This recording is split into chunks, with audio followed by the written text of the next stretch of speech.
Next, we have our Hiligaynon word, AYHAN. AYHAN. So this is used to express uncertainty.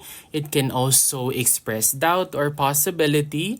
And then it is similar to the English phrase maybe, perhaps, or could be. Here are the different ways AYHAN can be used. The first one is expressing our uncertainty.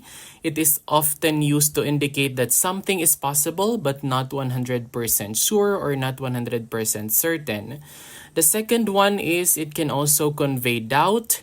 It is used to express doubt or skepticism. And the third one is that it can also indicate possibility. It is used to suggest a potential outcome or a situation.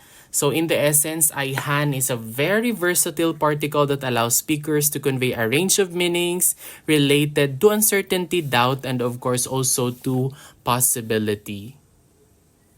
The first definition that we have here is expressing uncertainty. AYHAN is often used to indicate that something is possible but not certain. Let us discuss the following example sentences. Maulan AYHAN buwas.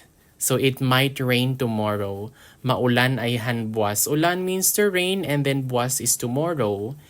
Hindi siya AYHAN mag-uli. Hindi means no and then uli is to go home. So maybe he or she won't go home or won't come back.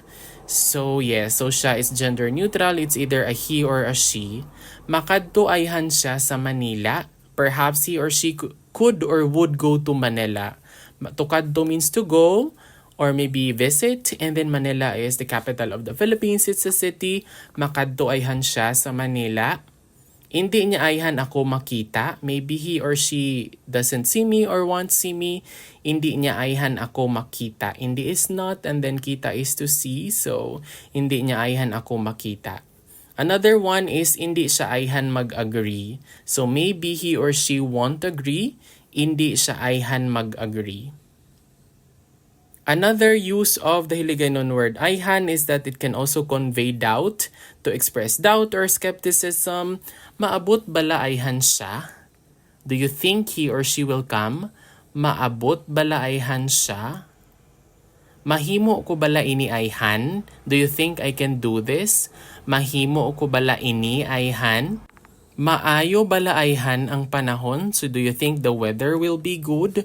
Maayo is good and then panahon is weather. So maayo bala AYHAN ang panahon? Maupod bala AYHAN siya? So do you think he or she will join? Maupod bala AYHAN siya?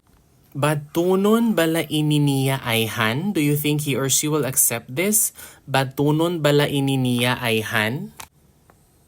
And the last one is that it can also indicate possibility or to suggest a potential outcome or situation. Pwede siya AYHAN magbisita. Perhaps he or she could visit or can he or she visit. Pwede siya AYHAN magbisita. Bisita means a person who visits or magbisita means to visit. Pwede kita AYHAN makakadto sa beach. Maybe we could go to the beach. Pwede kita AYHAN makakadto sa beach. Pwede AYHAN siya mag-study abroad. Perhaps he or she could study abroad. Pwede AYHAN siya mag-study abroad or mag-eskwela sa gwasang pungsod.